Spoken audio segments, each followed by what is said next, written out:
Hi, I'm Chakravarti. I'm the Chief Technology Officer at BMC Software. I'm really excited to be part of this discussion on winners and losers of the 2020 race to digital transformation. Let me introduce my fellow panelists. David Kirkpatrick is a journalist, the founder and editor-in-chief of Techonomy Media, and the author of the best-selling book, The Facebook Effect, the inside story of the company that is connecting to the world.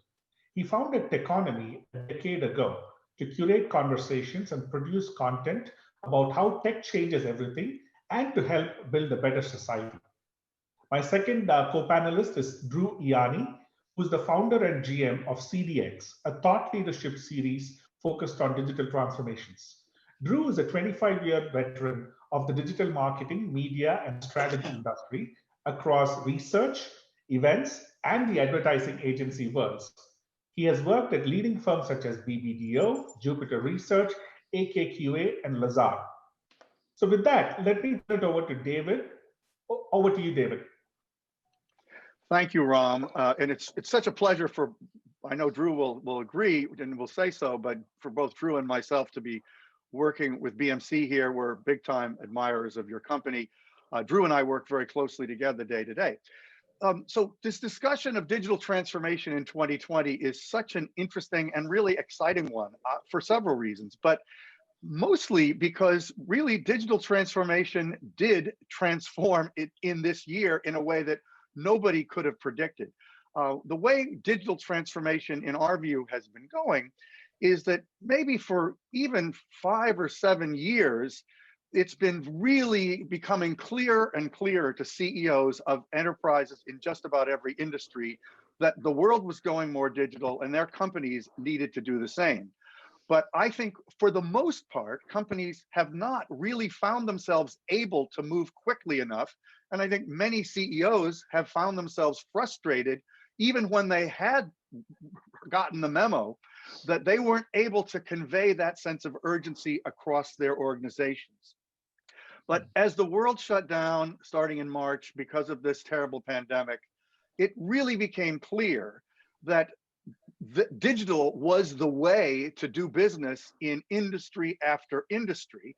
And I think CEOs actually, after an initial period of shock, which we may have to discuss here, sort of oriented themselves and recognized that their community was with them, and companies wholesale started working with the really endorsement and enthusiasm of everyone across the company to start doing things differently in a more digital way. So I'm very excited that we're talking with a company that's been such a big part of that, and that's the topic we're here to discuss today. That's awesome to hear. So I'll turn it over to Drew. Thank you, David. Ram, it's great to be here, and it's great to be working with BMC. I've had the pleasure of interviewing Iman, your CEO, and everyone's just such a pleasure to work with, and so many exciting things going on at BMC. And David, you talk about getting the memo, and just briefly, I'm Drew Ianni, founder and GM of CDX, which is now part of Techonomy Media. CDX is a conference that we've been focusing on digital transformation since 2013, actually. So it's nice to see everybody getting the memo. Ram, it seems like we've gotten the memo, as our little cartoon shows here. I'm sure many people have seen that out across online and elsewhere. But talk to us about, in all seriousness, it has been a challenging time as well. Talk to us, a little bit how the company has responded, how you have managed and led through this process and what you've learned. And we can also dig into, sort of the relationships with customers and what you've learned from them during this process. But it's great to be working with you. I'm excited about this conversation. Likewise, and thank you for that intro, the cartoon, and for the wonderful question. I'll address it in 2 dimensions. One, I will talk about what we have done as a company, and then talk about what we are experiencing with customers as a second thrust. Now, as a company, BMC had embraced the remote work culture. There's a large segment of our employees that have been remote workers for the longest time. And we had a pretty decent IT organization, and they rallied to the cause and made the shift to remote working pretty seamless.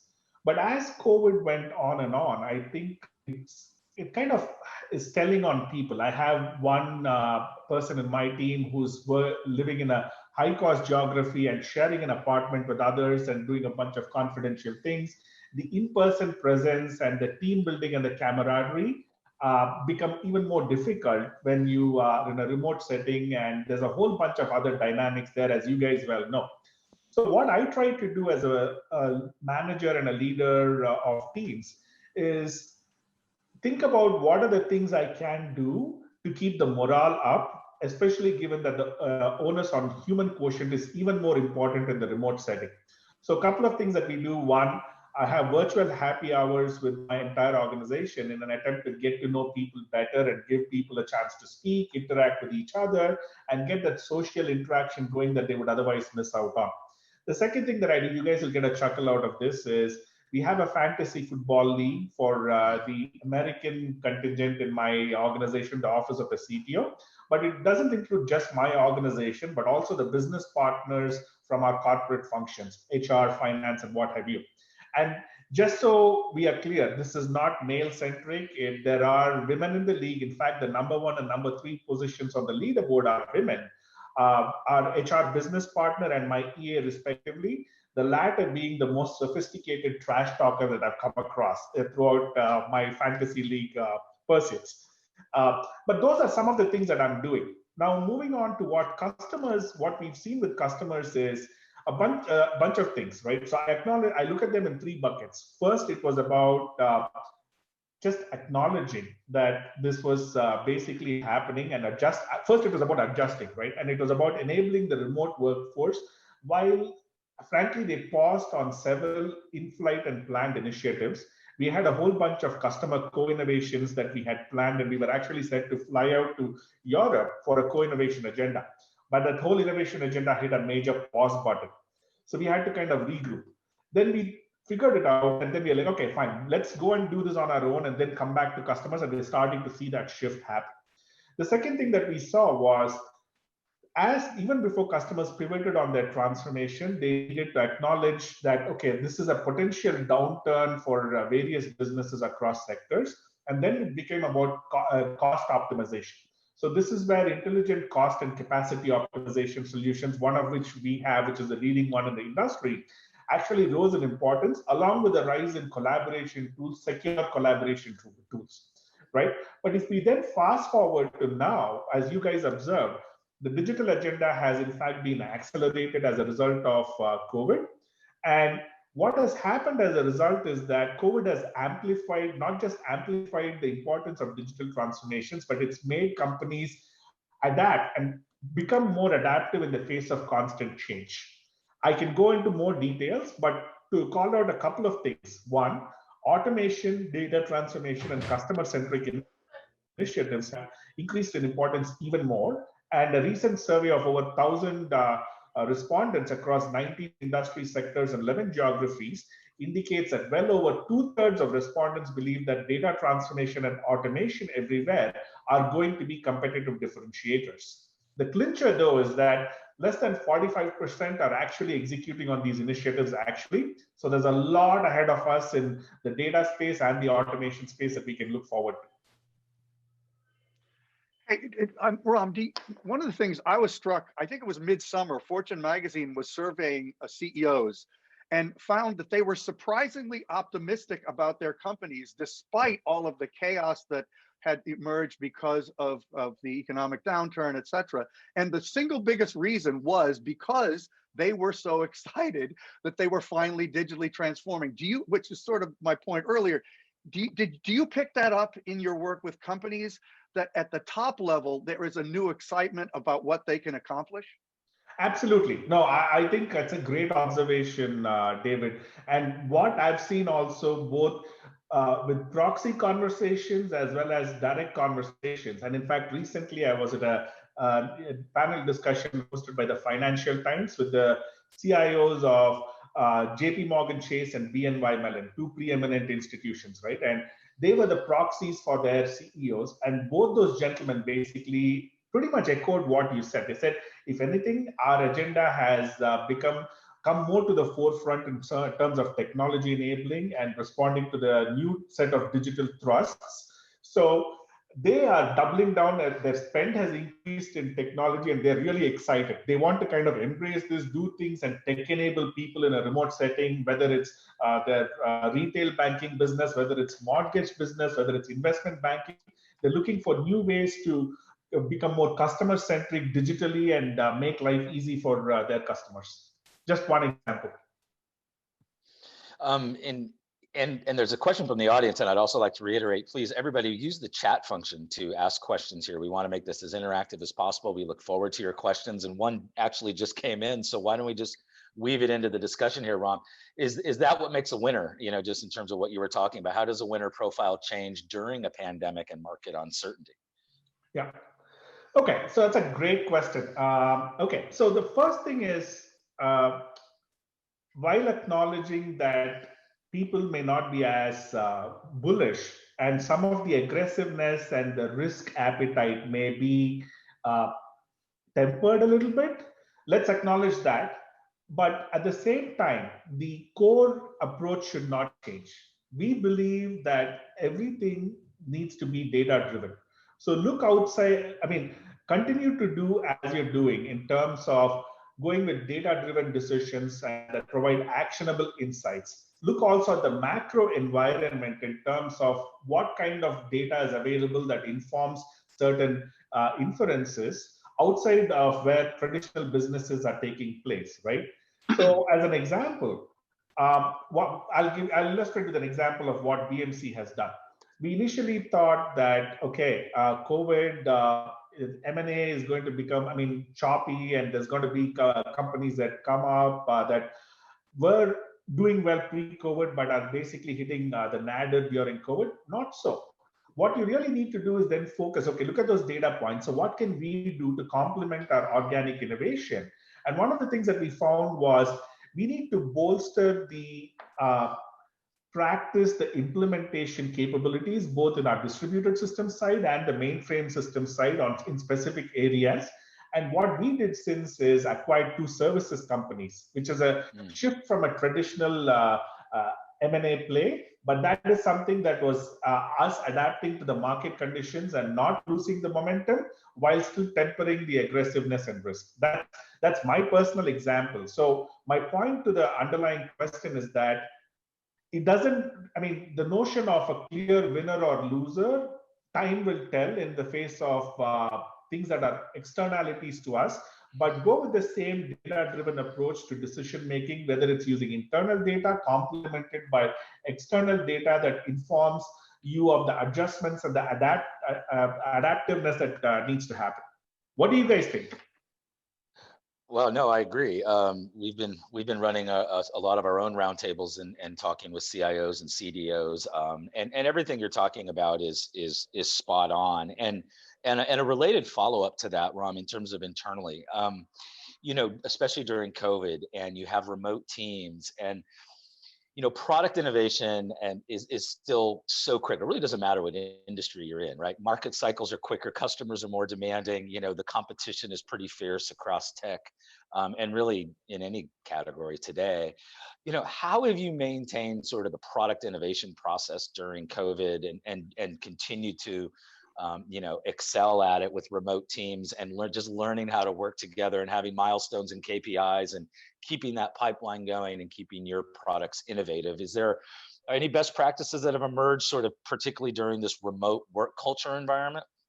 Great question. So as you guys well know, we launched the Bmc Innovation Labs at the start of this year, pre-COVID, and it's a big part of our organic innovation muscle. And there's an innovation booth also that we have at the virtual exchange, which I'm told has been a big hit with the customers. So those that are listening in to this, I would encourage you guys to go and look at some of the cool things that we're doing in the innovation booth, because it kind of epitomizes how we adjusted during this period. But independent of COVID, and particularly during COVID, remote working obviously has become front and center. We have globally distributed teams, so the remote working culture is not new to us. But what we've done is been deliberately systematic with our approach to product innovation. And this is whether it's in the innovation labs or in the product organization that my good friend Ali Siddiqui leads as the Chief Product Officer. what we do is we follow a venture capital-like model with series of investments, right? So first off, an idea is submitted in a lean canvas format. And then if that idea is selected for a pitch, that idea is basically got to be presented to an angel team of evaluators that comprises a section of senior people from different functions within the company, and it's almost a VC-like pitch.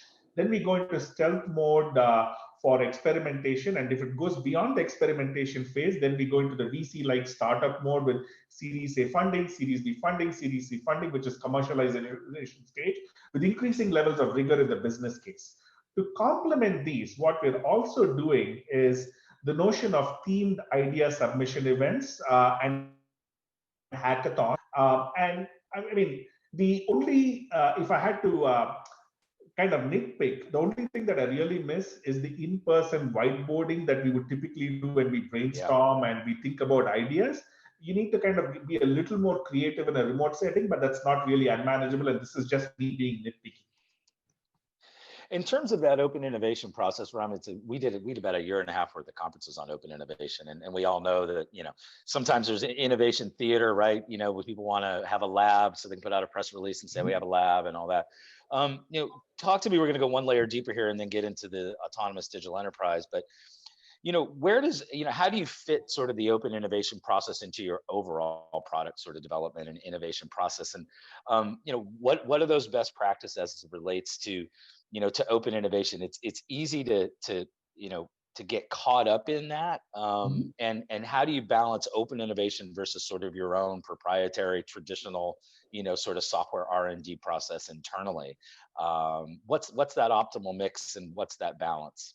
Yeah, no, that's a really insightful question, Drew. So open innovation is a really important part of the future, and I'm actually glad you mentioned the autonomous digital enterprise. We've actually defined, given a nod to open innovation as one of the most important operating model characteristics of an autonomous digital enterprise. In fact, I define it as the being part of an innovation ecosystem in a sharing economy model, wherein an extended network of partners, other companies, co-opetition, as well as customers are part of the landscape of innovation, so that all these entities come together and deliver value that is greater than any single one can provide. Now, that's the aspiration. To the second part of your question about how much of it is real and how do we temper it, yes, the excitement can be infectious, but we've got to be really deliberate about it. While we've been systematically pursuing and amping up our partner aspirations, in fact, we anticipate a few releases coming out regarding our partnerships and what have you. We are very pragmatic with respect to what we do. First off, we make sure that we define the problem clearly and the set of supporting use cases. And that use case really has to be in a product agnostic or a solution agnostic manner. And then we basically look to retrofit where we provide value, where a partner provides value, where a customer sees the value. And then we look at it collectively to see if it really makes sense and if it is mutually beneficial. And along the way, we define specific KPIs in terms of what is a successful outcome for each entity. And if there is a handshake on the basis of all of that, then we pursue. I mean, very recently, we've gotten into a partnership with a company. I'm not going to talk about it because we're still waiting for the press release to come out. But we started with a particular set of use cases. They were really interested in amping up the set of partnership motions we could bring to bear. And the CEO is somebody that I have immense respect for.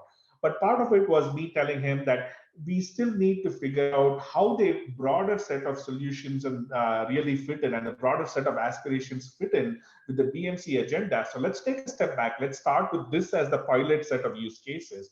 In the background, let's have our teams work together in defining what the value proposition is from each of these use cases, and that will inform us logically in terms of where it makes sense to partner, where it makes sense for us to go our own route, and what have you. So in closing, I'd say it's really pragmatism that needs to come in to temper the excitement and make this collective win for the entities that are coming together in this partnership. Thanks, Ram. I know BMC has a very sophisticated set of ideas around the autonomous digital enterprise, I think it would be really useful to articulate what are some of the concrete changes a company could expect to experience as it goes on that journey. What are some real concrete things that happen as you are becoming an autonomous digital enterprise? Thank you for that question, David. So, if you turn to the notion of the autonomous digital enterprise, the premise is that every company is going to become a tech-driven company by 2025 or thereabouts. And the aspirational state in this journey is to evolve to an autonomous digital enterprise. And just for the sake of the audience, the autonomous digital enterprise, I would define that as an entity that is comprised of intelligent, interconnected, tech-enabled, value-creating systems that operate with minimal human involvement across the internal functions and the external network of partners. So with that definition set, let's then turn inwards and talk about what companies need to do. I'll mention this in the context of what we at BMC ourselves are doing during this time. So we are on a quest to become an autonomous digital enterprise ourselves as a precursor to being a strategic partner to our customers in their journey to become ADEs, right? So with respect to this, there is a really exciting transformation underway at BMC that we call One BMC, which in fact has gained even more importance in light of COVID. Now previously, BMC operated as different business units, and now we are operating as one company across our entire mainframe and distributed systems portfolio with a growth and innovation mindset like never before, right? In addition to that, we have unified the sales organizations across mainframe and distributed systems. We've unified the product organizations under a CPO. We've unified operations under a centralized operations team and what have you, right? So this is about finding natural owners. Beyond that, the onus from an operating model change for autonomous digital enterprises to become an ADE is to transform the corporate functions also so that they are not operating in the traditional mode and stifling the speed at which companies need to move to become ADEs. And then there's a set of tech enablers that needs to be put in place. And these are 5 critical tech enablers. 1, transcendent customer experience. 2nd, automation everywhere. 3rd, enterprise DevOps. 4th, data-driven business. And 5th, adaptive cybersecurity. What companies need to do is not look at all of these with the same lens, but almost baseline where they are in each of these dimensions and look to see where they are going, what they want to be to meet their aspirations or their target state, and look at where the biggest gap is, where the biggest pain point is, and selectively make those transformational bets using these technology enablers rather than going overboard across all dimensions with a massive investment that you're not going to see the return for 3 years from now and possibly never. Ram, in terms of that, one interesting, thing about digital transformation and innovation and the ADE is, now we have to digitally transform. Right now we sort of have license to digitally transform, and there's an opportunity to digitally transform the entire sort of, let's just say, even a customer experience. How do you at BMC and then recommending to your clients, how do you prioritize, sort of these investments to become the autonomous digital enterprise and to drive innovation? Let's take a retail company, for example. Amazon setting the gold standard in terms of sort of, I'd say, the e-commerce experience, the total customer experience. Maybe my e-commerce website, just in the nuts and bolts, needs to be upgraded. The personalization needs to be better. My CRM needs to be better. My data needs to be better. You can't transform everything. Resources are limited, both human and financial. How do you prioritize those innovation investments in terms of becoming a full autonomous digital enterprise? Great question, Drew. In fact, it's funny that you asked me this because early yesterday morning, I was in a meeting with the CTO of one of our large EMEA customers, and it was a pretty good dialogue. And he asked me this exact question. He's like, there is so much to do. I'm combating this notion of how do I go about it? What is my sequencing? How do I get the skills to it? Do I double down on technology platforms and what have you? So my response to him was, I think we really have to look at it in terms of where your biggest pain points are and what your biggest value creation lever is. So don't even think about it in terms of technology or the resources. First, think about what are the big problems that you need to solve. And going back to your example, the website upgrade, what is the intended outcome? Do you want more traffic coming through? Do you want more purchase? What is the overall objective? And then hone in on defining the problem and the set of use cases. I'll illustrate with a classic example of where this failed spectacularly, right? About 10 years back or so, when Watson first came to the forefront, IBM Watson, I mean, that it was supposed to be this phenomenal thing that changed everything for across industry sectors. And the healthcare sector, for example, doubled down on Watson as the holy grail and went on this quest to basically get insights. They hired a bunch of data scientists and then a bunch of things, but then it turned sour. I don't blame Watson for it. It really is about defining the problem that we want to solve rather than looking for the cool methods or the tech that solves it and the people that can help you solve it. Hone in on the problem and then prioritize the use cases and then look at what the best suited tech and the set of skills are and go about it.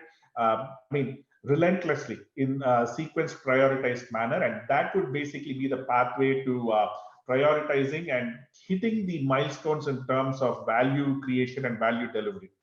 Now, that said, I actually have a question for you guys. Now, you guys talked to me about the autonomous digital enterprise, right?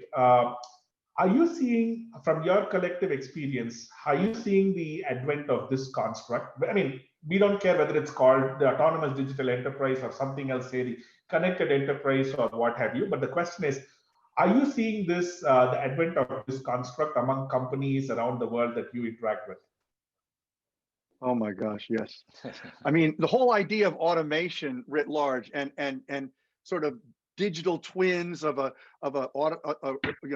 robotic assistant for an individual worker, in some cases replacing workers in menial tasks so that workers can move toward more high value added operations. I think that is kind of washing over industries across the world in a way that really would not have been at all predictable 2 years ago. I mean, RPA, for example, is an amazingly exciting new technology that is being adopted here across the board. And so, yes, we're seeing it. Drew, what do you think?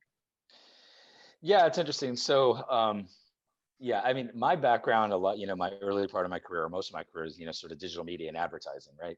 So I'm going to make a couple points and take a couple different industries in Wall Street and a caveat to this, and something to remember as you create the autonomous digital enterprise, which is happening everywhere and it should happen anywhere, and being able to take those tasks that can be automated. Mm-hmm. But the one thing I'll also say in sort of advertising over the years is, with the ad networks and a lot of things being automated and things like that, is don't forget about your creativity, particularly when you're talking about the customer experience, right?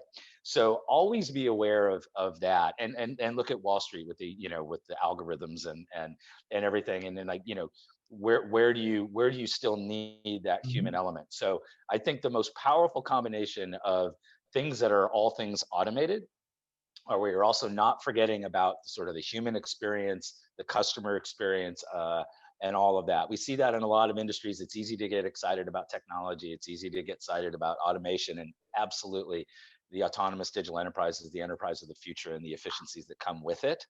But I would also say at the same time, don't forget to include that human element, that it's your customers at the other end of it. And I think that's really important regardless of what industry that you're in. Absolutely. Okay. Back to us asking you a question. Okay. So I want to hear some examples of the kinds of things you've done for companies. I mean, companies you've assisted during this period, what's changing most for them? All right, that's a great question, right? So let's go back to our favorite topic, right? COVID and its impact. When COVID hit us and we were looking at our various customers across sectors, we immediately thought about it in terms of what can we do that's truly meaningful and a value add and not gimmicky, such as, hey, we can do this app in 14 days and things like that. But what is it that truly would work for customers, right? And what we did to make that happen is surface something called an innovation submission challenge that we call the Combat COVID Challenge. So this was an internal challenge where we asked our internal constituents, our employees, to generate ideas in terms of where do you think we can really help customers in during this pandemic time. So the submissions came to about 100 submissions. We sifted through each of those and we basically selected a couple of ideas. We actually picked 5 ideas.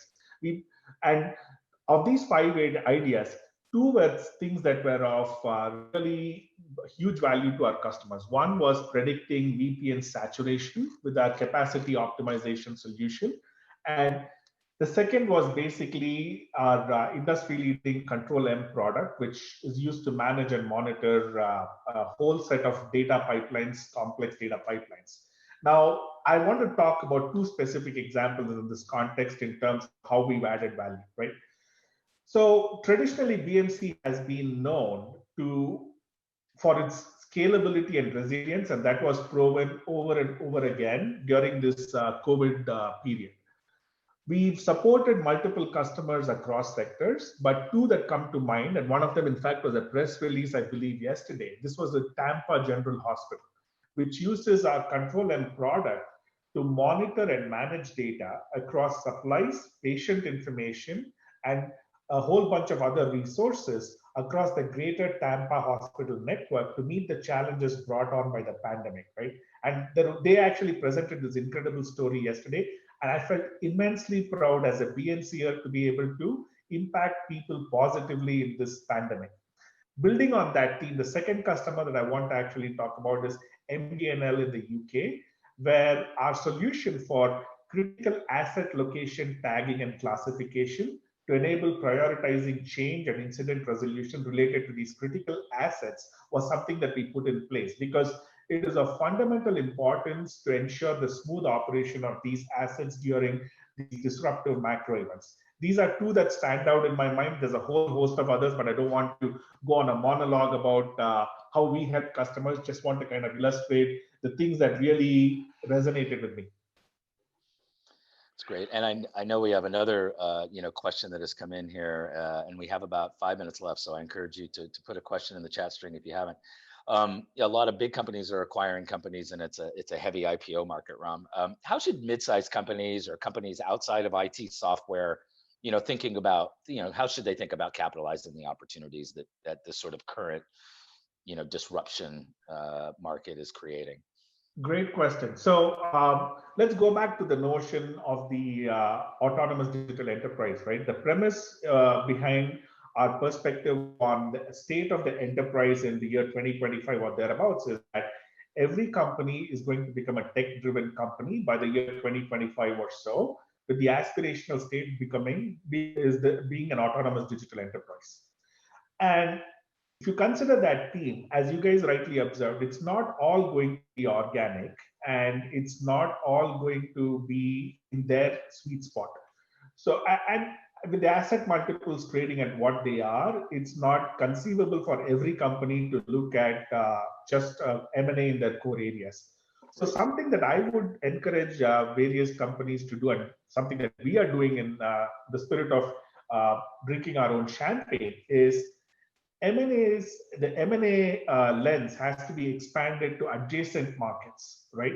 So don't look just at what you're doing at your core. Look at adjacent markets, and specifically for intellectual property or processes. And I'll go back to the example that I stated before, which is, while not an adjacency, there was IP and processes built into a small company that we acquired recently called Alderstone, which has a differentiated approach to migration of Helix ITSM. So we acquired them so that it can accelerate this particular capability as something that is complementary to what we do. I could go on and on about adjacencies, but I'm not going to spill all the cards. But the underlying point is that go beyond your comfort zone, look at things outside of your core space to see what could be additive, complementary, and what have you from an acquisition or even a partnership standpoint. Yeah, and you guys have done that yourselves, which is really impressive. I like drinking your own champagne, by the way. Somebody in the audience has asked a question about climate change, which is probably something that should be asked in almost every conversation anyway. But the question is, are we losing our ability to take action on that? because now we're so focused on just getting through the pandemic? What's your thought on that? I mean, I live in the Bay Area, and I mean, we are subject to wildfires, incredibly hot weather that's changed. So, I mean, I'm by no means an expert on global warming, climate change, or what have you, but there are enough data points and anecdotal evidence to suggest that this is not a myth. I don't think there should be a loss of focus on this. It really needs to be thought of as a long-term approach in how do we make the planet that we live in sustainable, not just for us, but for the generations to follow. And climate change and combating climate change is definitely high up in that agenda. What do you guys think of this? Well, it's funny. I was just sitting here thinking, how to tie this to this discussion. And the reality, in my opinion, is that if you really can become a more automated, autonomous digital enterprise kind of company, you have more flexibility to adapt to sustainability, which is one of the most urgent demands from your various stakeholders, including customers. Every company is going to be getting pressure on this more and more. Mm-hmm. So the more they can modernize themselves, the better they're going to be able to deal with that. Does that sound right to you guys? And that goes with me for sure. Drew, what do you think? I agree. I mean, I think we'll know, the narrative may change, in a couple of weeks, right? And in terms of the priority, so that could have something to do with it as well. But yeah, I mean, I think it's David makes a great point, which I'd never really thought about. I'm just sort of processing here. Is like, companies do have that power to be more sustainable, right? They really do.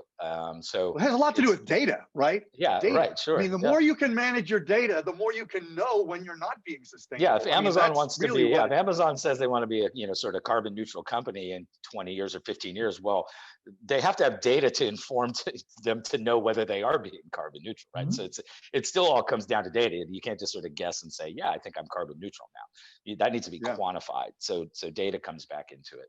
I know we got to wrap here in just a second. One question I always do like to ask all of my interviewees is Ram, and we really hadn't discussed this before, so I'll stretch it out just a bit. But how do you stay informed, regardless of whether it's about digital transformation or innovation or agile? What do you read?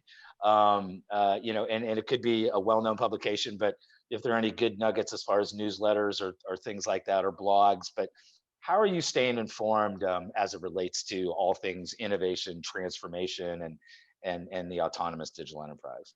Yeah, I mean, at the risk of being overwhelmed by the plethora of information that's at hand, right, exactly. You've got to be really selective about what is it that you want to double down on. And I look at it in two buckets. One, macro themes and trends and topics of interest. And that's at a broad brush for general awareness. The second is being very selective about the topics that are of interest to me and doubling down on those with specific reading from avenues that I believe would provide more expert information than generic forums, and looking at those. That's the two-pronged approach that I adopt. There's no right or wrong answer, but that's just been working for me, so I'm good with it. That's great. Well, I think we are at time. David, I'm going to turn it to you to wrap us up.